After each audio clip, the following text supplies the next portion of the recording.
ክርስቶስ ከመጣ በኋላ እሱ ምን ያደርጋል ከኛ ምን ይጠበቃል ከኛ ምን ይፈልጋል ከክርስቶስ ፊት የተነሳውን ማይዳት ብላችሁ እንዴት ተከለክሉኛላችሁ ድንግልና ስላለ ትታበያለህ ምትድንበት ይመስላልን ፍሬ የሚሰጥ ዛፍ ያበቀለ እንዴት ነው የሰው ልጅ በዚህ ልክ ድርቀት የመጣው ስለ ፍቅር ሲሰበክለት ቆይቶ ወዲያው ሂዶ ከወንድሙ ጋራ ወንድሙን የሚያጠምድበትን መንገድ የሚሸርር ሰው በጣም ብዙ ነው ያለው ሁሉም መጽሐፍ ቅዱስ ይጠቅሳል ሁሉም ይሰብካል ሁሉም ቤተክርስቲያን ይመጣል ሁሉም ነጠላ ይለብሳል ስለዚህ እዛ መካከል አሁን ማን ነው ዘይት ያለያዘ እነዚህ ደናግል እንግዲህ ማንን ነው የሚወክሉት ደናግል ተብለው የተጠሩት ስለዚህ አሁን እኛ አፍሪካውያን ማሰሮ ያለን ይመስለኛል በቀይ መስቀል በኩል እኮ የማያውቁት ሀገር ሄደው ይሞታሉ ሰዎች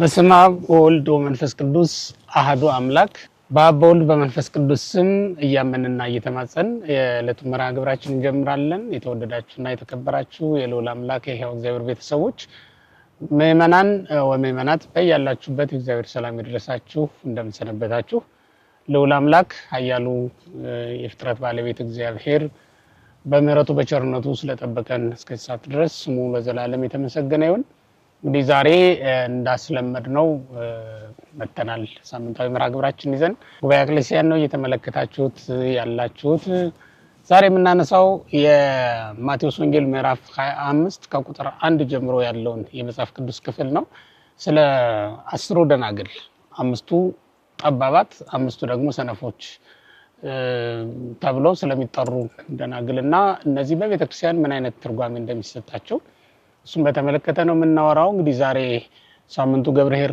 ነውና እንግዲህ በዚህ ሳምንት ምን እንደሚነገር በቤተክርስቲያናችን በዛው እግረ መንገዱን ያነሳን ያወቅን እንድንሄድ ነው ይሄን ትምህርት ለዛሬ ያነሳ ነው እንግዲህ ይሄ የምእመናን ሳምንት ተብሎ የሚጠራ ሳምንት ነውና በዚህ ሳምንት ለንማረው የሚገባውን ትምህርት ቤተክርስቲያን ያዘጋጀችውን እሱን ያነሳን እንማራለን ረድኤተ እግዚአብሔር ከኛም ከእናንተም ጋራ እንዲሆን እንጸልያለን ማለት ነው የአምላክ እናት እመቤታችን ቅድስት ድንግል ማርያም የኤፍሬምን ጉባኤ የቅዱስ አፈወርቅ ዮሐንስን ጉባኤ እንደባረከች የኛንም ጉባኤ ተባርክልን እግዚአብሔር ከሁላችንም ጋር ይሁን ተከታተሉ እንግዲህ ዛሬ ቀደም ሲል እንደተናገርኩት የምእመናን ሳምንት ነውና ይሄም እዚህ ላይ የተቀመጠው የምእመናን ታሪክ ነው የተቀመጠው የሚለው መነሻው ምንድነው መንግስተ ሰማያት 10 ደናግል ትመስላለች ብሎ ነው ትመስል መንግስተ ሰማያት 10 ደናግል እነነ ሰማያት ይሆን ወጻለ ቀበላ መራዊ ነው የሚለው 10 ደናግል አሉ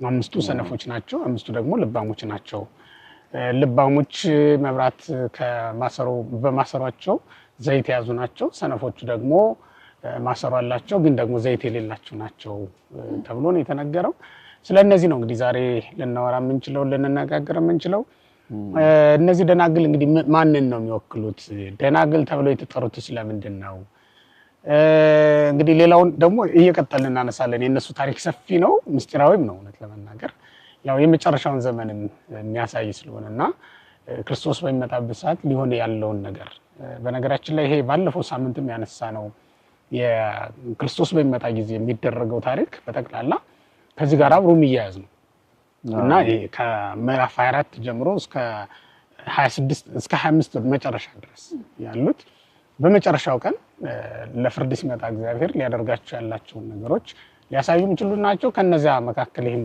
ሊጠቀስ የሚችል ነገር ነውና የምእመናንን ታሪክ እዚህ ውስጥ እናገኘዋለን ያ ማለት የቤተክርስቲያን ታሪክ እዚህ ውስጥ በደንብ ነው የሚያሳየው ወንጌሉና ከሱ አንፃር እስኪ ይሄንን አንዳንድ ማብራሪያዎች እንስጥና ሊቃውንትም እንዴት እንደተረጎሙት ቤተክርስቲያንም እንዴት እንደምታስተምረው ለተመልካቾቻችን እሱን እናቅርብ ዛሬ መልካም በእኔ በኩል እንኳን ይሄኛው በአጋጣሚ በብዙ እንትኖች ምናልባት ድግግሞች እንዳይበዛብኝ በዚህ ጉዳይ ላይ ሌላ ቦታም እንዲህ በሆነ አጋጣሚ ስለተነሳ በሌላ ሚዲያ ማለት ነው ይሄ የአምስቱ ደናግል ምናልባት ብዙ ምለው አዲስ ነገር ላይ ኖር ይችላል ነገር ግን እንደተባለው ቤተክርስቲያን በዚህ በደብረ ዘይት ሳምንት ወይም ጌታችን ኢየሱስ ክርስቶስ ይመጣል ካልን በኋላ የሚቀጥል ነው ክርስቶስ ከመጣ በኋላ እሱ ምን ያደርጋል ከኛ ምን ይጠበቃል ከኛ ምን ይፈልጋል የሚለውን አሁን ዓለምን ተክሎታል ይያለም ለእግዚአብሔር በለሱ ነው ወይም ደግሞ የበለስ እርሻ ነው እና ፍሬውን ሊቀበል ይመጣል ስለዚህ እነዚህ አምስቱ ደናግል በኔ በኩል ምናልባት አንድ ነገር ተናግሮ ወደ ቀጣዩ ገብርኄር ብለን ወደ ምንጠራው ወደ ሳምንቱ ትርጓሜ መንደርደሪያ እንዲሆነ አንዷ ነጥብ ለማንሳት 10 ደናግል አሉ፣ ሙሽራ ይጠብቃሉ። ሙሽራው 10ሩንም አክብሮ ጠርቷቸዋል። ልክ አሁን የቀረ መሰለኝ እንጂ በሀገራችንና በእስራኤል ተመሳሳይ ባህል አለን። የባህልም የእምነትም ትስስር ነው ያለን። ጁዶ ክርስቲያን ስንባል ባህላችንም እስራኤልን የሚመስልበት ጭምር ነው አግባቡ እና ሙሽራ በእስራኤል ልማድ ሌሊት ነበር የሚመጣው። አሁን ያለውን አላውቅም። በሀገራችን በኢትዮጵያም እንደዛ ነው። አንዳንድ አካባቢኛ ባደግንበት ሙሽራ ሌሊት ነው ሙሽሪትን ይዞ የሚመጣ፣ በፀሐይ ባውላላ እንደዛ አይደለም። የለም አሁን እንኳን ሰዓቱም ወሩም የተምታታ ይመስለኛል። ወሩ ማለቴ ለምሳሌ ነሐሴም ጳጉሜንም መስከረምም ላይ ሰርግ ሊኖር ስለሚችል ያው በደል አይደለም፣ ግን እንዲያው ይሄ መጽሐፍ ቅዱስ ላይ ካለው ምሳሌ አንፃር ለማየት ፈልጌ ነው። እና ሙሽራው የሚመጣ ሌሊት ስለነበረ እንግዲህ በምሳሌ እንዳስተማረን ክርስቶስ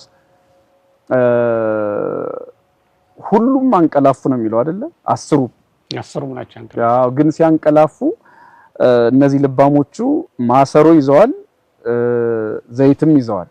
ማሰሮ ማለት ዘይቱን የሚይዙበት ምን ልንለው እንችላለን? በዚህ ማሰሮ ግልጽ ካልሆነ ማሰሮ ነው፣ ግልጽ ነው። መጽሐፍ ቅዱስም ላይ እንደዛ ስለሆነ የሚለው ሰው አድማጮቻችን ማሰሮ ምንድነው ካሉ ዘይቱ እቃ ነው። ዘይት የሚቀመጥበት እቃ የሚበራው ማብሪያው ማለት ነው። ማብሪያው ነው። ዘይቱ ደግሞ የሚበራው ነው። ምናልባት የምግብ ማጣፈጫው ብቻ እንዳይመስል ዘይት ሲባል እዚህ የሚበራው ነው። ሰነፎቹ ማሰሮ ብቻ ይዘዋል፣ ዘይት ግን አልያዙም የሚበራው። ልባሞቹ ግን ሁሉንም ይዘው ተዘጋጅተው ተኝተዋል። እንግዲህ ሁለቱም አንቀላፍተዋል። እንግዲህ እንደተኙ ሙሽራው ሲመጣ ነው አይደለ? እነዚህ ልባሞቹ ልብሳቸው እንደለበሱ ናቸው፣ ተዘጋጅተዋል። መብራታቸውን አብርተው ሙሽራውን አጅበው ጉዞ ላይ ሳሉ ሁለቱም ነው የተኙት። ልባሞቹም ሰነፎቹም አንቀላፍተዋል። ተነሱ የሚለው ድምጽም ከውጭ ነው የመጣው። ለሁሉም የሚሰማው ተቀበሉ የሚለው ድምጽ ከውጭ ነው የመጣላቸው ለሁለቱ። ምንድነው አሁን እዚህ ጋር እንግዲህ አባቶቻችን የሚያስገርሙን በትርጓሜ ልዩነቱ ላይ ነው። ልዩነቱ ማለት ለሁሉም እኩል ጊዜ ነው የተሰጠው፣ እኩል ጊዜ ነው የሰጣቸው ሙሽራው። የዝግጅቱ ጊዜ ተመሳሳይ ነው ለልባሞቹም ለሰነፎቹም። የእንቅልፉ ጊዜም ተመሳሳይ ነው። ሁለቱም እንቅልፍ ይዟቸዋል። ምንም የተለየ ነገር የለም። ግን እነዚህኞቹ ጊዜ ያለን ብለው ማሰሮ ይዘው ዘይት አልያዙም። ሰነፎቹ ልባሞቹ ግን ሁሉን ይዘዋል። እና ሙሽራው ሲመጣ እነዚህኞቹ መብራታቸው አብርተው ሙሽራውን አጅበው ሲሄዱ፣ ሰነፎቹ ግን ከዘይታችሁ ዘይት ስጡን አላቸው። ለእናንተና ለኛ የሚበቃ የለም፣ ሁራው ተሳይጣ ሄዳችሁ ግዙ አሏቸው።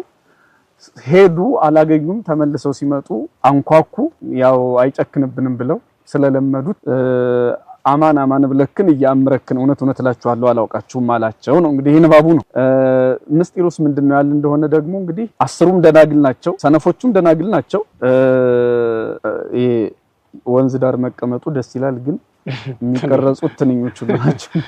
አንዳንዴ የቤተ ክርስቲያን መተርጉማን ምን አሉ? ሁለቱም ደናግል ናቸው፣ ሰነፎቹም ልባሞቹም።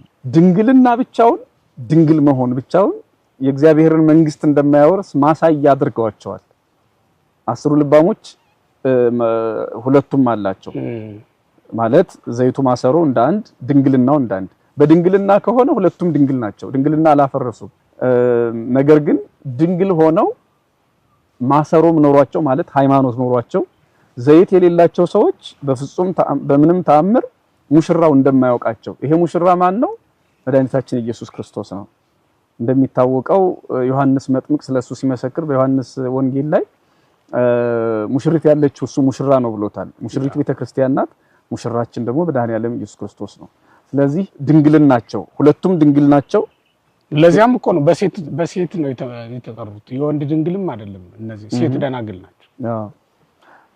በሌላ መልኩ 5ቱ ሰነፎች 5ቱ ልባሞች ብለው የሚጠሩበትን አጋጣሚ የቤተክርስቲያን ሊቃውንት ሲያብራሩት ድንግልና ለሁለቱም ተሰጠ ማለት ቅዱስ ያሬድ ነው በዝማሬው ነፍሳት ይሆሙ ለጻድቃን ይሰማያ ደናግል የሚለው የክርስቲያኖች ነፍስ ደናግል ይባላሉ ብሎ ወንድም ሴትም ደናግል የተባሉ ነፍሶች አሏቸው ወይም አሉን። ለቤተክርስቲያን ድንግል ነፍስ አለቻት፣ ለምእመናን ድንግል ነፍስ አለቻቸው ማለት እንደ ስጋ ድንግልና አይደለም። ነፍስን ከዚህ ክብር ሊያረቃት የሚችለው ባል አግብቶ መኖር ሚስት አግብቶ መኖር አይደለም። ኃጢአት ነው፣ በደል ነው፣ ርኩሰት ነው የነፍስ ድንግልና ሊያሳጣ የሚችለው እና ይሄ ለሁሉም የተሰጠ የነፍስ ድንግልና የነፍስ ክብር ነበረ። ነገር ግን አምስቱ ሰነፎች ሆኑ። ምን ማለት ነው? ይሄንን ሲያብራሩ የቤተክርስቲያን ሊቃውንት አምስቱን ሕዋሳት ይሰጣሉ። አምስቱ ሕዋሳት ማለት የሚታወቁት ናቸው። ቁጥራቸው 5 መሆኑ የአምስቱ ሕዋሳት ማለት አምስቱ ሕዋሳት እነ ዓይን፣ እነ አፍንጫ፣ እነ ምላስ ማለት ነው፣ እነ እጅ። እነዚህ የተለመዱት አምስቱ እነዚህ ተጠቅመው በጎ ስራ ያልሰሩ ሰዎች ናቸው ብለው ተርጉመውታል። አምስቱ ደናግል ደግሞ እነዚህን ተጠቅመው በጎ ስራ የሰሩ ሃይማኖትን ይዘው ምግባርን የጨመሩ ናቸው እና በአምስቱ ሕዋሳት ስራ ሲሰሩ የተገኙ ሰዎች ሙሽራው ክርስቶስ ወደ መንግስተ ሰማያት እንደሚያስገባቸው ይመጣል ያልነው ክርስቶስ እንግዲህ ሁለት ነገር ከኛ ፈልጓል ማለት ነው ባጭሩ፣ ማሰሮና ዘይት። ማሰሮ ይዘው ዘይት ያልጨመሩ፣ ዘይት ይዘው ማሰሮ ያልያዙ ሰዎች ግን ከሙሽራው አዳራሽ ውጪ ናቸው ማለት ነው። እኔ አሁን ለዚህ ምሳሌ የሚሆነኝ አሁን እኛ አፍሪካውያን ማሰሮ ያለን ይመስለኛል። ማሰሮ ማለት ሃይማኖቱ አለ። እውነት ለመናገር ብዙ ጊዜ ያነሳ ነው ይመስለኛል። ግን ማሰሮ ኖሮን ዘይቱ የለንም ማለት ሃይማኖት አለ። መስጊድ ብዙ መስጊድ ነው ያለው። በእኛ ቤተክርስቲያንም ብዙ ገዳም ብዙ አብያተ ክርስቲያናት አሉን። በፕሮቴስታንቱ ዓለምም በካቶሊኩም ብዙ ቸርች ብዙ በካቶሊኩም ቤተክርስቲያን የጸሎት ቤት አለ። ግን ደግሞ ይሄ ሁሉ ሃይማኖት እስልምናውም ክርስትናውም አለ ተብሎ በሚነገርበት አህጉር ውስጥ ግን ሁሌ ጦርነት እና የጦር ወሬ እንሰማለን። ሁሌም የሞት ወሬ እንሰማለን። ሁሌም የጥላቻ የመገዳደል ወሬ እንሰማለን። ይሄ ማለት ሃይማኖት የላቸውም በሚባሉ ሀገሮች የማንሰማው ማለት ነው። እና እኛ ጋር ማሰሮ አለ፣ ሃይማኖት የሚለው ነገር አለ። ዘይቱ ግን የለም ማለት ፍቅሩ ሰላሙ የለንም። በሌላ መልኩ ምዕራባውያን ደግሞ እኔ እንደሚመስለኝ ዘይቱን ይዘውታል፣ ማሰሮ ግን የላቸውም። ትላንትም እያወራን ነበር አይደለ? ለምሳሌ ሃይማኖት ለምሳሌ ደግነትን ከፈረንጅ በላይ የሚያውቅ ያለ አይመስለኝም። አሁን ላይ ስታየው እኔ ስለ እንስሳት የሚያዝኑት ማዘን፣ ስለ ህፃናት የሚያዝኑት ማዘን፣ በቃ ስለ ሰው ልጅ የሚያሳዩት ርህራሄ ለኔ በጣም ነው የሚገርመኝ። በእርግጥ የፖለቲካ ትርፍና ኪሳራ ሊኖር ይችል ይሆናል እኔ አላቅም። ለማንኛውም ግን ቻሪቲ ብለው በሃይማኖት ስም ሲደረግ የነበረውን በጎ ስራ በሙሉ ለሰብአዊነት ሰጥተውት ሰው በመሆን ብቻ እንጂ እግዚአብሔር ዋጋ ይሰጠኛል ብለው አይደለም። እንዲሁ ዝም ብሎ በቃ ሁማኒቴሪያን በሚል መጠሪያ ሰዎች በጎ ስራ ይሰራሉ። እዚያ አሁን ተራበ ሲባል በቀይ መስቀል በኩል እኮ የማያውቁት ሀገር ሄደው ይሞታሉ ሰዎች የማያውቁትን ቁስለኛ እናድናለን ብለው። እንዲሁም ደግሞ ተራብን ስንል የተቀቀለ ስንዴ ይልኩልናል። ብቻ የሆነ ችግር ሲመጣ በጎ በማድረግ በኩል ትንሽ አስተዋጽኦ የሚያደርጉልን ሀብታም ሀገሮች አሉ። እና ምን ለማለት ነው እኔ የፍቅር ምልክቶች እነሱ ጋር እናያለን። ነገር ግን የተራበ ቢያበሉ የተጠማ ቢያጠጡ በጎ ስራ ቢሰሩ ደግሞ ምኑ የላቸውም ማሰሮ ጎሎ እናያለን። እና ከሁለቱ አንዱ ከጎደለ ደግሞ ሰማያዊው ሙሽራ አያውቀንም። ይሄ ትልቁ የዓለማችን ችግር ነው ብዬ አስባለሁ። እውነት ነው። እነዚህ ሰዎች አስሩም ደናግል የሚያሳዩን ነገር ብዙ ነው። 10 ናቸው። ሁሉም ደግሞ ሴቶች ናቸው። ያው ቤተክርስቲያን በሴት ነው የምትመሰለው። ይሄ ስናነሳውም እንደነበረው ቤተክርስቲያን ሴት ነች፣ ክርስቶስ ደግሞ ወንድ ሙሽራ ነው። ለክርስቶስ የታጨች ሴት ሙሽራ ናት ቤተክርስቲያን እና ሁሉም ለክርስቶስ የታጨ ነው። አሁን በዚህ ዓለም ላይ ሁሉንም ሰው ይወክላል ነው የሚለው ሊቃውንቱ ይሄን ሲተረጉሙት።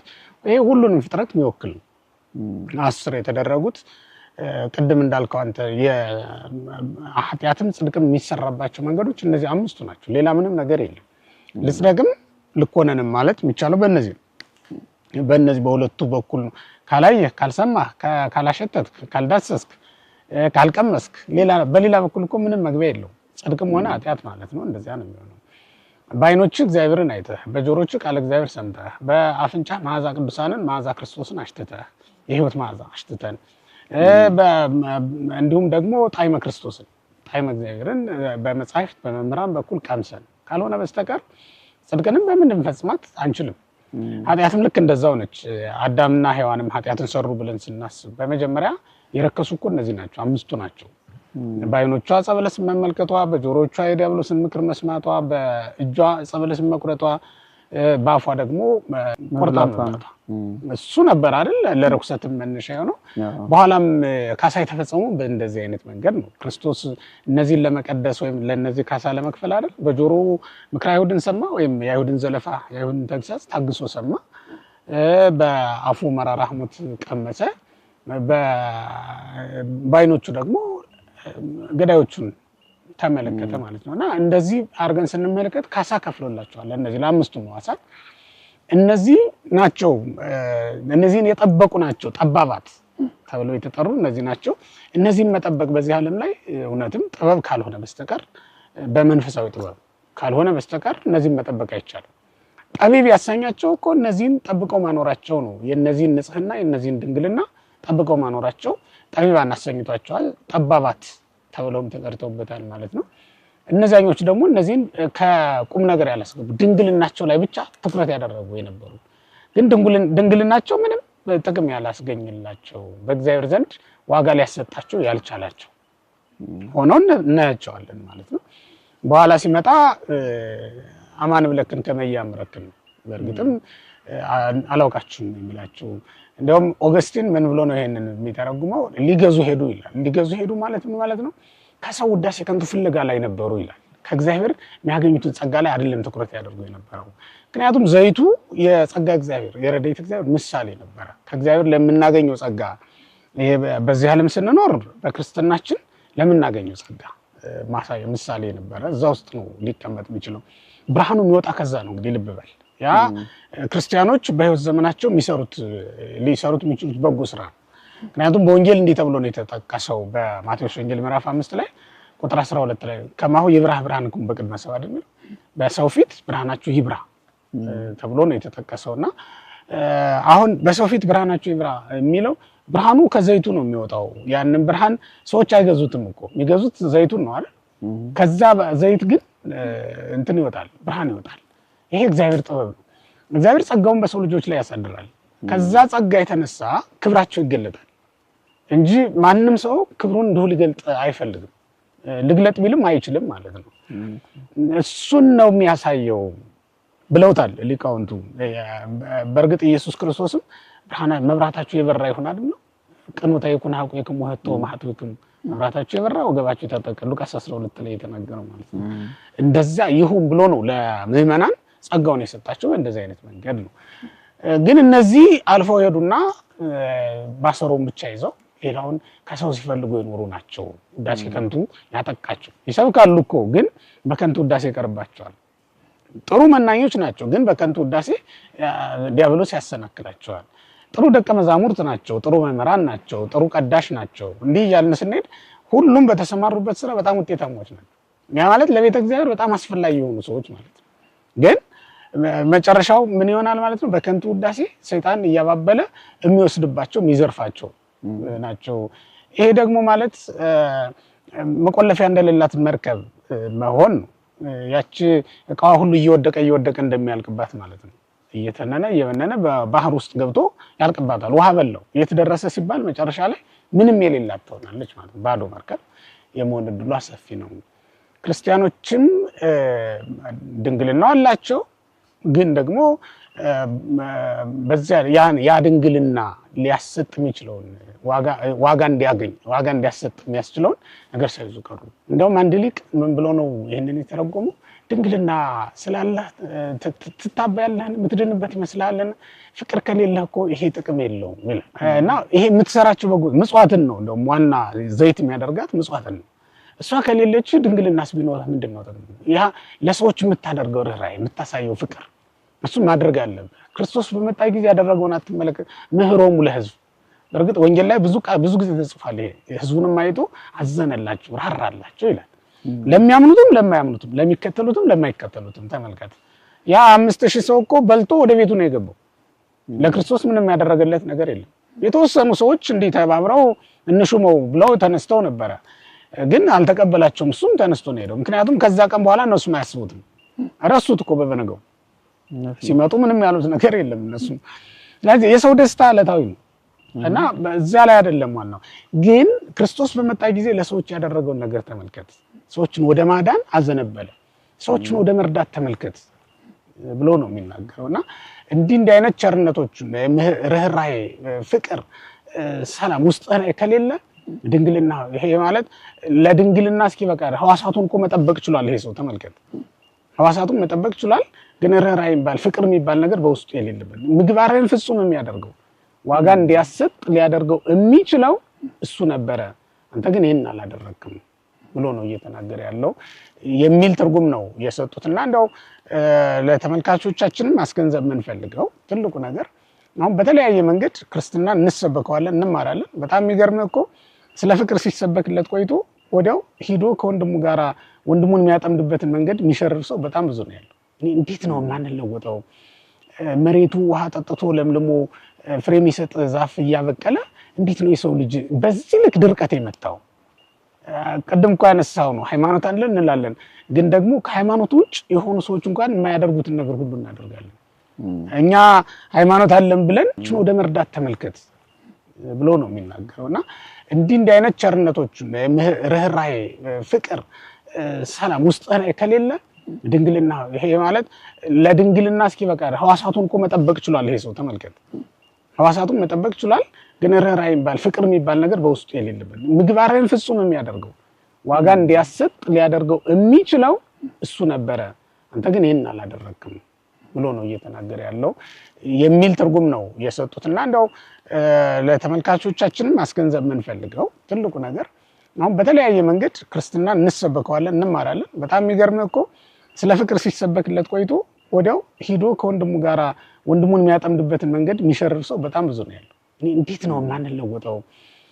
መሬቱ ውሃ ጠጥቶ ለምልሞ ፍሬ የሚሰጥ ዛፍ እያበቀለ እንዴት ነው የሰው ልጅ በዚህ ልክ ድርቀት የመጣው ቀደም እንኳን ያነሳው ነው ሃይማኖት አለን እንላለን ግን ደግሞ ከሃይማኖት ውጭ የሆኑ ሰዎች እንኳን የማያደርጉትን ነገር ሁሉ እናደርጋለን እኛ ሃይማኖት አለን ብለን ያላደረግነውን እኮ ነው እነሱ የተራበ የማያውቁትን ሰው እንዲጠግብ እንጀራ ይልኩለታል ተርፋቸው ነው ብለን ልናስብ አንችልም ተርፋቸው ብቻ ሰዎች ይሄን ያደርጉማ እኛም ሀገር እኮ የተረፋቸው አሉ ግን ይሄን ሲያደርጉ የማይታዩ አሉ በአንጻሩ እንደውም ከነሱ ከሚያንስሰው የሚዘርፉ ሰዎች አሉ ሲጀመር በውጮቹ እኔ እንኳን ሄጄ ባላቅም በንባብ ካገኘሁት እና አንዳንድ ምስክርነቶች ሲሰጡ ከማውቀው አንድ የሀገራችን ትልቅ ሰው ማለት በእኛ ሀገር ትልቅ የምንለው ሰው የሀብት ችግር የሌለበት የመታወቅም ችግር የሌለበት ሰው ሄዶ ድንገት ሲታመም እንደው ወጪው ሊከብደው ይችላል ብለው ሐኪሞቹ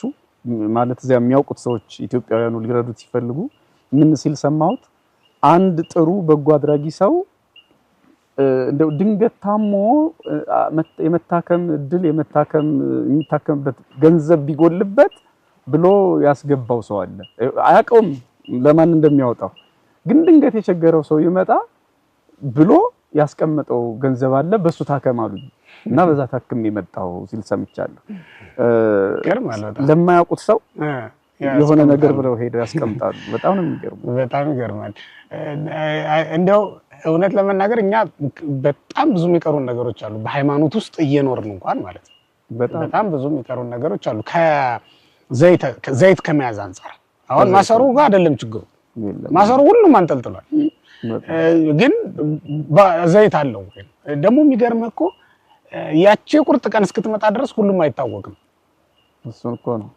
ከባዱ ነገር አሁን ሁሉም ማሰሮ ስለያዘ ዘይት ያዘ ነው የሚመስለው አሁን ሁሉም ዳዊት ይዟል ሁሉም የጸሎት መጽሐፍ ይዟል በጣም ትልልቅ ሁሉም ድጓ ተምሯል ሁሉም ትርጓሜ ተምሯል ሁሉም መጽሐፍ ቅዱስ ይጠቅሳል ሁሉም ይሰብካል ሁሉም ቤተክርስቲያን ይመጣል ሁሉም ነጠላ ይለብሳል ስለዚህ እዛ መካከል አሁን ማን ነው ዘይት ያለያዘ ብለህ ብታስብ ማንንም ብለህ ልትገምት አትችልም እና ያልጠበቃቸው ሰዎች ናቸው ምክንያቱም ደናግል ናቸው እንዳጠብቃቸው ነው ዘይት የላቸውም እኮ እነዚህ ሰዎች ብለህ እንዳጠረጥራቸው ደናግል ናቸው እንዴ አይናቸው ጆሮአቸው ሁሉ ነገራቸው የተሸፈኑ ደናግል ሆኖ ታገኛቸዋለህ ግን ዘይታቸውን የሚያውቀው እሱ ሲመጣ ነው የሚታወቀው እስከዚያች ቀን ድረስ እንዳይታወቅም አድርጎ ነው የሰራን እሱም ይመስለኛል ያው በመጨረሻ ሁላችንም ምናንቀላፈው ለዚህ አይደለ ኩል እኮ ነው የሚመጣው ሁሉም የምንድነው አንድ ተርጓሚ በዚሁ አሁን እነዚህ አምስቱ ሰነፎች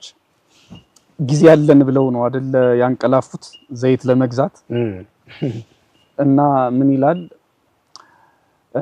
ማታ ስትተኛ ላልነሳ እችላለሁ ብለህ አስበህበተኛ ይላል ጧት ስትወጣ ወደ ወጣሁበት ቤት ላልመለስ በዚያው እንደወጣሁ ልቀር ልሞት እችላለሁ ብለህ አስበህ ውጣ ይላል ሞት ድንገት ይመጣል ማለት ነው እና እነዚህ አምስቱ ሰነፎች ክርስቶስ ድንገት መጣ ማለት ሁለት መልክ ነው አንደኛ ሞት ሁለተኛ ደግሞ ራሱ ክርስቶስ ዓለምን ሊያሳልፍ መጣ ማለት ነውና ተዘጋጅቶ መኖርን የመሰለ ነገር የለም እንግዲህ እንደው በጣም ግን የሚገርመኝ ምን መሰለህ አሁን የወንጌሉን ቃል ሳነበው እኔ ሁሉም እኮ ግን ሙሽራውን በመጠበቅ ላይ ናቸው በጣም የሚያሳዝነው እሱማ እውነት ነው ግን መብራት ሳይዙ መጠበቅ አሁን እኮ ችግሩ የሚያሳዝነው መብራትን የሚይዣለው ነው ሁሉም እንደ አብሪትል አሁን እሱ ነገር የለም መሰለኝ አሁን ሁሉም የራሱ መብራት ስላለው ማለት የክርስቶስ የማያየው ብርሃን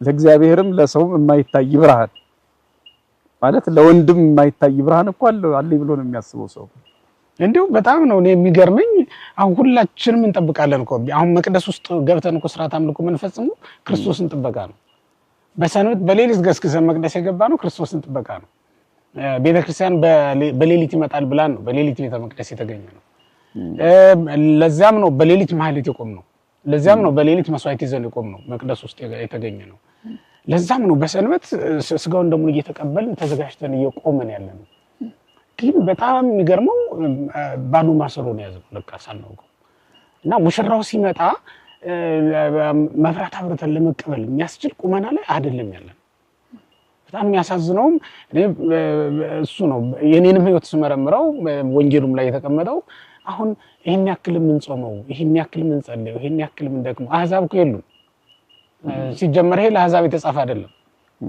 ክርስቲያን ለሆኑትና ላመኑት ለተጠመቁት የተጻፈ እኮ ነው ግን የሉም እዛ ውስጥ የያዙትን ይዘው በትክክል አይደለም ነበር የያዙትና ሙሽራው መጣ ተነሱ ሲባል ሁሉም ምንም ለሙሽራው የሚሆን ነገር ዝግጅት አልነበራቸው በጣም ነው የሚያሳዝነው ይሄ የሚገርመው እና እንደው በዚህ አጋጣሚ እንደው አሁን ክርስቶስን በመጠበቅ ላይ ነው ሁላችንም ንስሐ ገብተን አሁን አንድ ሊቅ ሲተረጉም ምን ይላል ይሄንን እኮ አሁን ሙሽራው ዘገየ ማለት ለሁሉም የንስሐ ጊዜ ሰጠ ማለት ነው ብሎ ነው የተናገረውና አሁን ሙሽራው ዘገየ ማለት ለሁላችንም የንስሐ ጊዜ ተሰጠን ማለት ነው እቺ መዘግየት የምትለው ቃል ለንስሐ የተሰጠችንን ጊዜ ነው የምታሳየው በዚያ ብንዘጋጅበት ዘይት ለመግዛት ዛሬ ብንወጣ ዘይት ሻጮች ዛሬ አሉ ያን ጊዜ ግን ዘይት ሻጮች የሉም ዘይት ማለት ፍቅር ነው ዘይት ማለት ትምህርተ ክርስቶስ ነው ዘይት ማለት የክርስቶስ ፍቅር ነው ያንን ከመጻሕፍት እናገኛለን ዛሬ ከመምራን እናገኛለን ዛሬ ገበያው ክፍት ነው ያ ማለት ቤተ መቅደሱ ነው ክፍት ነው ጉባኤ ቤቶች ናቸው ዛሬ ክፍት ነው ዘይቱን ማግኘት ይቻላል ወደዚያ ቢሄዱ ሁሉም ሰው የሌለው ወደዚያ መግባት ቢችል ሁላችንም ተባብረን ዘይቱን ወደ መያዝ ብንመጣ ያ ማለት ፍቅርን ገንዘብ ብናደርግ ለሰዎች ያለን ርህራሄ ቢጨመር እንደው ሰዎችን በረዳን ቁጥር እግዚአብሔርን እንዳገኘን የሚሰማን መቼ ነው አንድ የሀገር መሪ በቀን 3 ድሆችን የግድ በማይድ ይጋብዝ ነበር በሱ በማይዱ ዙሪያ ከመብላቱ በፊት 3 ድሆችን ያበላ ነበር አንድ ተርጓሚ ጽፎት ነው ያየሁት ሶስቱንም ድሆች በቀን ነው የሚያበላ ያ ማለት ግን አርብና ቅዳሜ በሰንበት ደግሞ ሌላ ይጨምራል በጣም ብዙ ቁጥር ነው ያላችሁ ድሆች ነው የሚያበላው እሱም ይበላው እነዛ ድሆች ያተረፉትን ከዛ ወታደሮቹ ምን አሉት ይሄ ለንጉስ አይገባም ማለት ከክርስቶስ ፊት የተነሳውን ማዕድ አትብላ ብላችሁ እንዴት ተከለክሉኛላችሁ ብሎ ሁሉ ጊዜ የሚመገበው ከድሆች ፊት የተነሳውን ማዕድ ነበር ይላል በጣም ነው የሚገርመኝ ይሄን ታሪክ ሳነበው ሁሉ ጊዜ ደስ ይለኛል ከድሆች ፊት የተነሳውን ማዕድ ከክርስቶስ ፊት የተነሳ ነው ብሎ ማሰብ በዚህ ልክ ድሆችን ማቅረብ አስከናፍር እንደዛ አይነት ታሪክ አለ ልበል የሚቀራረብ አስከናፍር ያው እንግዶች ናቸው እነሱ ጌታ 12 ሆነውበት ነው 13 ናቸው ኦኬ 13ኛው ጌታ ነው ብሎ አሰበ እሱ እንደዛ ነው ያሰበው ግን ሽፍቶች ነበሩ የሚገርም ነው በሱ ልብ ውስጥ የተቀበለ ክርስቶስን አይተዋል አይደል? እግዚአብሔር እንዴት እንደሚለውጠው ነው የሚያሳየው እሱ በነገራችን ላይ እንጂ እኮ እንትን አይደለም። የነሱ ግብር ተለውጦ አይደለም። እውነት ነው። የሱ እምነት ነገሮችን ለውጣቸው እንደዚህ ነው የሚያሳየው። እና እንደው እግረ መንገዱን የዛሬው መልእክታችን በጣም ትኩረት የሚያደርገው በመቅደስ ውስጥ ሆነን ክርስቶስን እየጠበቅን ያለን ሁላችን በቅዱስ ቁርባን የተጋቡ ሰዎች ክርስቶስን ለመጠበቅ ተስማምተው የተጋቡ ሰዎች ናቸው። በክህነት የሚያገለግሉ ሰዎች ከክርስቶስ ጋር በቃል ኪዳን መቅደሱን እያገለገሉ እስኪመጣ ድረስ ሊጠብቁ ቃል የገቡ ናቸው። ምዕመናን በ40 እና በ80 ቀን የተጠመቁት በጠቅላላ ያችን የጥምቀት ቃል ኪዳን በወሰዱ ጊዜ ክርስቶስን ለመጠበቅ ተዘጋጅተው የተቀመጡ ናቸው።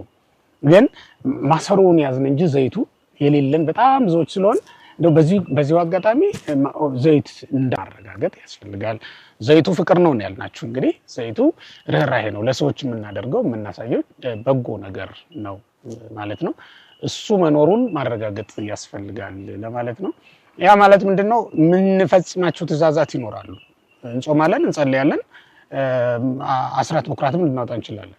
ግን ከዛ በተጨማሪ ለሰዎች የምናሳየው ርህራሄ እሱ ነው ዘይት ተብሎ የተጠራው የሚለውን በዛው መያዝ ያስፈልጋል። እንግዲህ እዚህ ላይ ደግሞ አብረን ብናነሳው ደስ የሚለኝ ሞት ራሱ በእንቅልፍ ነው የተመሰለው። ለምንድን ነው አሁን እዚህ ላይ ሁሉም ተኙ ነው የሚለው? እኔ አንዱ ነው የምናገረው እንደተለመደው ለመካፈል እንዲመች። እንግዲህ የተኛ ይነሳል። እንደተኛ የሚቀር ተኝቶ ከሆነ ወይ በራሱ ወይ ሰው ቀስቅሶት ወይ ሰዓቱ ሲደርስ መነሳቱ አይቀርም እና መድኃኒታችን ኢየሱስ ክርስቶስ አልዓዛር አርክነ ኖመ እያለ ነው ዮሐንስ 11 ላይ ተናገረው አይደለ? አልዓዛር ሞቷል። ክርስቶስ ግን አልዓዛር ወንድማችን አልዓዛር አንቀላፍቷል ነው ያለው። እና ሞትን እንቅልፍ ማለት የተለመደ ነው። የተኛ እንደሚነሳ ሁሉ የሞተም ይነሳል ማለት ነው። እና እዚህ አምስቱ ሰነፎችና ልባሞች ላይ የምናየው 10ም ተኝተዋል አይደለ? ይሄ ማለት ጻድቃንም ይሞታሉ፣ ኃጥአንም ይሞታሉ። እንዳውም ሰሎሞን ተገርሟል መሰለኝ መክብብ ላይ ነው ካልተሳሳትኩ፣ መጽሐፉ መክብብ ነው። በዚህ ላይ አየ ከንቱነት ብሎ ጠቢብ እንዴት ከሰነፍ ጋር ይሞታል አለ። ያስገርማል፣ እውነት ያስገርማል። በጣም መቃብር በጣም አስደናቂ ነገር ነው። ሞት ያው ይሄን ዓለም ለመቀየር ስንት ዕውቀትን ያመነጨ አእምሮ ወይም ደግሞ መንፈሳዊው ዓለም ስንት ነገርን ያወቀ የመጠቀ አእምሮ ዝም ብሎ ሲጣጣ ሲበላ ከኖረ እንቅልፋም አእምሮ ጋር ይቀበራል። እና ይሄ በእርግጥም ድንቅ ነው። እንደው በነገር ላይ እንጂ ስለ እስክንድር ያነበብኩት ዜና እስክንድር ላይ እስክንድር የሞተ ጊዜ ፈላስፎቹ ተሰበሰቡና ጉባኤ ያደረጉ እና አዩት። ይሄ ነው እስክንድር አሉ። መጨረሻ ላይ እንግዲህ እስክንድር ዓለምን ያንቀጠቀጠ መሪ ነው እና ሲሞት እስክንድርም እንደሰው ይሞታል እንዴ አሉና ወደ በወርቅ ሳጥን ነው ሊቀብሩት ያዘጋጁት። ከዛ አንዱ ፈላስፋ ብድግ ብሎ ትናንት እስክንድር ወርቅ ሲሰበስብ ነበር፣ ዛሬ ግን እሱ ራሱ በወርቅ ሳጥን ውስጥ ተሰበሰበ የሚል ቃል ተናግሯል። እና እንዳልከው ነው፣ ይገርማል በጣም። እና 10ሩ መተኛታቸው ልባሞቹም ሰነፎቹም እዚህ ምድር ላይ ጻድቃንም ኃጥአንም ይተኛሉ፣ ድሆችም ሀብታሞችም ይተኛሉ፣ ነገስታትም ተራው ህዝብም ይተኛሉ። እንግዲህ የጋራ ኑሮ ባይኖርም የጋራ መቃብር ግን አለን ማለት ነው። ኑሮ ባያስተካክለን መቃብር ያስተካክሎናል። ከዛ በኋላ በእርግጥ አንዳንድ ባለ ሀብቶች መቃብር ቤታቸውንም ልዩ አድርገው ሊሰሩት ይችላሉ። ከላይ ነው እሱ ከላይ ነው እንጂ ቁም ነገሩ እኮ ሲገፈፍ ሁሉም ያው ነው።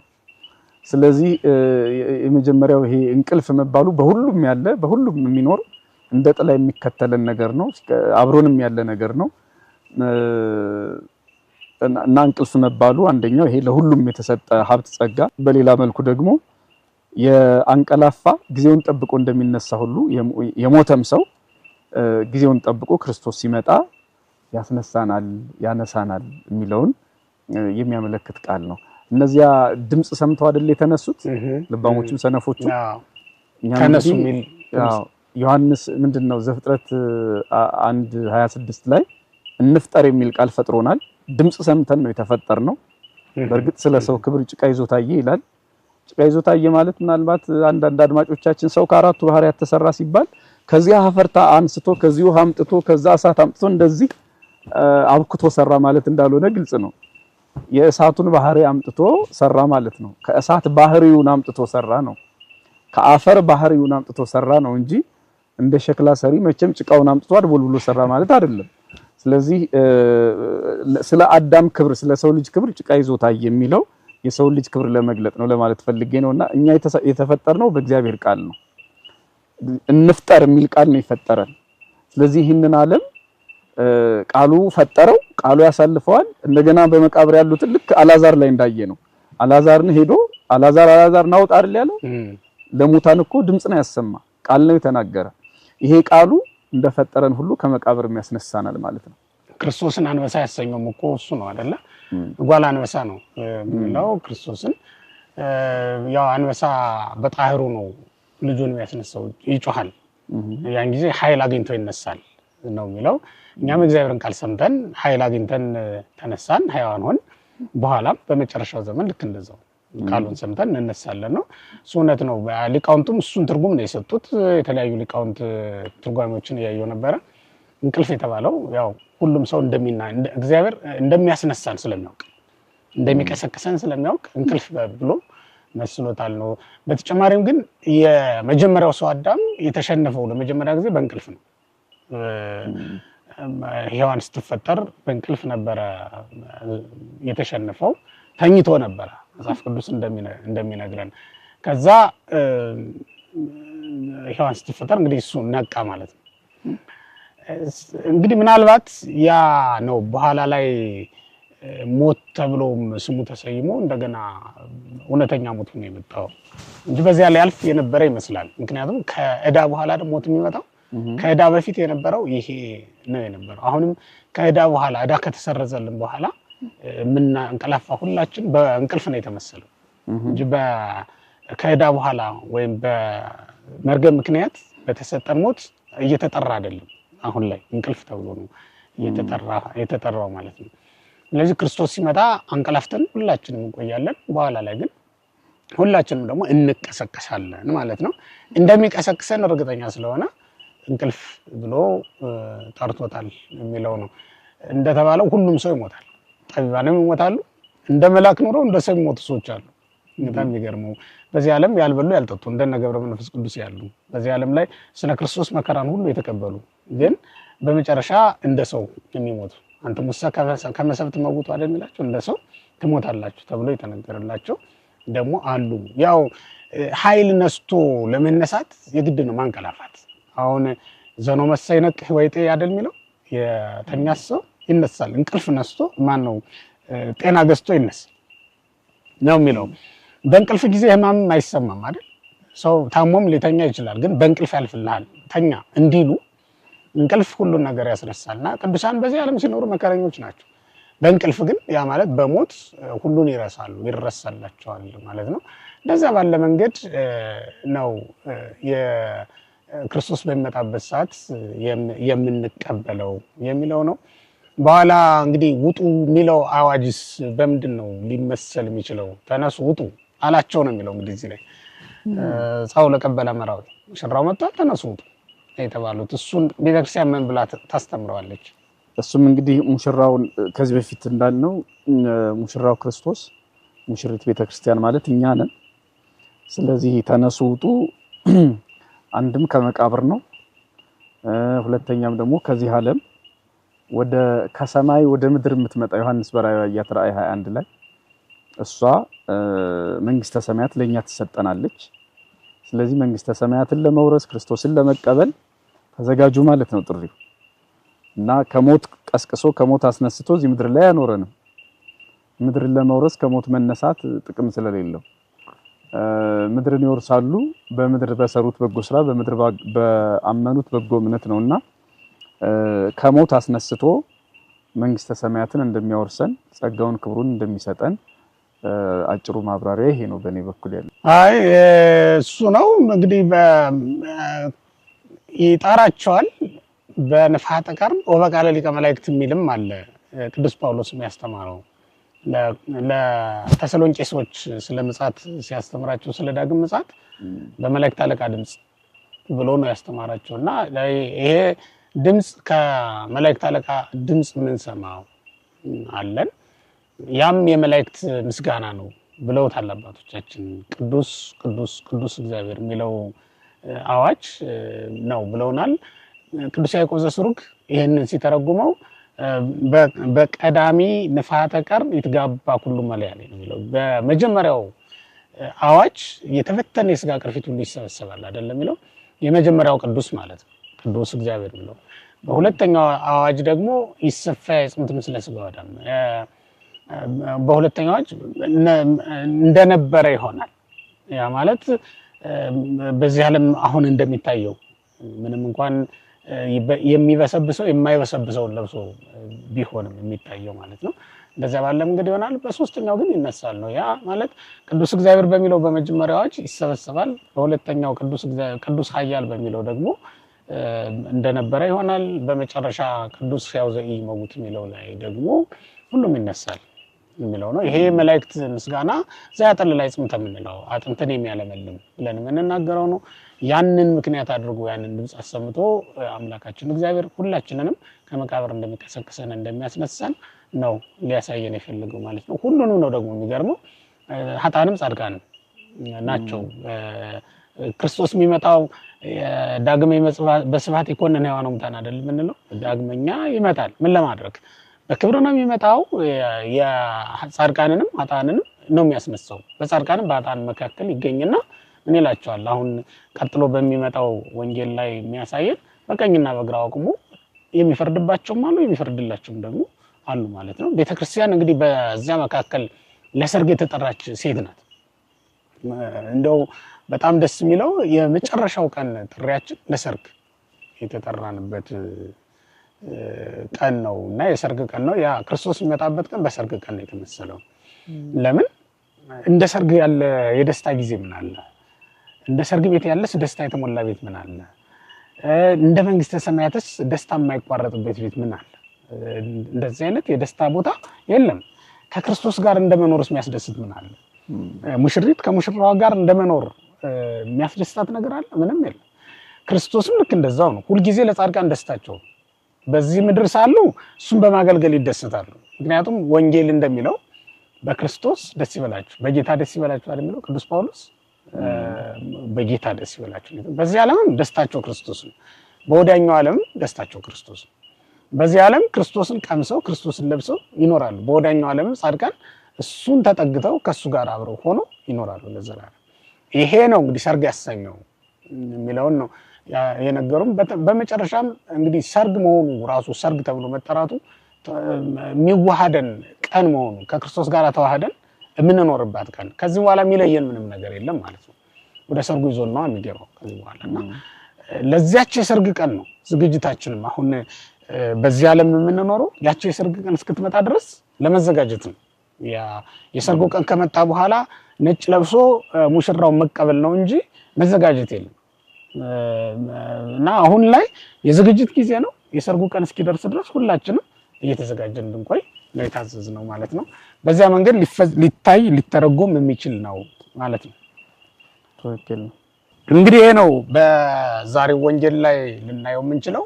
በዛሬው ወንጌል ላይ ልናየው የሚገባ ነገር ይሄ ነው። ምዕመናን በደንብ የተገነዘቡት ይመስለኛል። ይሄ የምዕመናንን ክብራቸውን የሚያሳይ ነው። ሁላችንም ደናግል ተብለን እንጠራ እንችላለን። በዚህ ዓለም ላይ የሰሩም ያልሰሩም ደናግል ተብለው ሊጠሩ ይችላሉ። እስከ ድንግልና ድረስ ግን የተጠነቀቁና ለእግዚአብሔር ያደሩ ናቸው ቢባልም ሰዎች በዘይት ካልሆነ በስተቀር ብርሃን ማሳየት አይቻልም። ወይም ዘይታቸውን በማሰሯቸው ይዘው ያልተገኙ ሰዎች በእግዚአብሔር መንግስት ውስጥ ቦታ የላቸውም እና በኋላ ላይ ደግሞ ዘይት የምንገዛበት ጊዜ የለም። ዘይት የምንገዛበት ጊዜ ዛሬ ነው። ማሰሯችን ያለ ዘይት እንዳይሆን ልናስብ ይገባል። ማሰሮ ሃይማኖታችን ነው። ዘይት የተባለው ደግሞ ምግባራችን፣ በተለይ ደግሞ ለሰዎች የምናሳየው ፍቅርና ርህራሄ ሊቃውንቱ ሁሉ የተባበሩበት ዮሐንስ አፈወርቅን፣ ጎርጎርዮስ ዘኑሲስን እና ሌሎችንም ብንጠቅስ ሌሎችም እነ ኦገስቲንንም ከምዕራባውያንም ከምስራቃውያንም አብያተ ክርስቲያናት ሊቃውንት ብንጠቅስ ሁሉም ፍቅርንና ለሰዎች ያለንን ርህራሄ በጎ ነገር ነው የነገሩን። ዘይት ብለው የጠቀሱት የተረጎሙትና ያለ ዘይት እንዳንኖር በእውነት ማሰሮ እንኳን ኖሮን ያለ ዘይት እንዳንኖር መጠንቀቅ ይኖርብናል። ሁላችንም ሙሽራውን እየጠበቅን ነው። ልክ እንደነዚህ ደናግል ቅድም ስንለው እንደነበረው እየከለስኩላችሁ ነው። እነዚህ ደናግል ሁሉም ሙሽራውን ነው እየጠበቁ ያሉት። ግን ሙሽራውን በሚመጣ ጊዜ ሊይዙት የሚገባው ነገር አሟልተው ይዘው የተገኙ ግን አልነበሩ። ሲጠብቁ ቆዩ። በመጨረሻ በሩ ከተዘጋ በኋላ ደረሱ። ምክንያቱም የተሟላ ነገር ይዘው አልነበረምና ነው። እባካችሁ ክርስቶስ ይመጣል ብሎ የሚያስብ ማንኛውም ሰው ለክርስቶስ እንዲገባ መኖር አለበት። በወንጌል እንደተጻፈው ሁላችንም በፍቅር እንኖር። ለሰዎች ማዘን መራራትን ገንዘብ እናድርግ። ሰውን ከመውደድ የሚበልጥ ምንም አይነት ትልቅ ስራ የለም በእውነትና ሰውን ከመውደድ የሚበልጥ በጸጋ እንድንሞላ ሊያደርገን የሚችል ምንም አይነት ነገር የለም። ላባችን ጠብ እስኪል ድረስ ብንሰግድ ሰውን እንደመውደድ ያለ ጸጋ ሊያሰጥ የሚችል ነገር የለም። ያ ማለት ትልቁ እሱ ነው ለማለት ምን ሰግደው ምን ጾመው ምን ጸልይ ወደዚህ ለመድረስ ነው። በእውነት ልቡናችን በፍቅር የተሞላ ለማድረግ ነው ማለት ነው። ለነፍሳችን ዘይት እንግዛላት። ለነፍሳችን በፍርድ ቀን የምታበራው መብራት እናዘጋጅላት። ክርስቶስ ይመጣል ሙሽራ ሆኖ፣ እኛም ደግሞ ሙሽራው ሲመጣ ይዘነው የምንጠብቀው መብራት እንዲኖረን ልንተጋ ልንዘጋጅ ይገባናል። እግዚአብሔር ሁላችንን የሚጠብቀን የተዘጋጀን እና የበቃን የነቃን እንዲያደርገን ቅዱስ ፈቃዱ ይሁንልን። ክርስቶስ ይመጣል። ሁላችንም ደግሞ መብራታችንን በማሰሯችን ወይም ዘይታችንን በማሰሯችን አድርገን እንጠብቀዋለን። ያ የሰርግ ቀን አይቀርም እናምናለን። ከእንቅልፍ በምንነሳበት ጊዜ የምናበራው እንዳናጣ አምላካችን እግዚአብሔር ሁላችንንም ይርዳን። እግዚአብሔር ይስጥልን።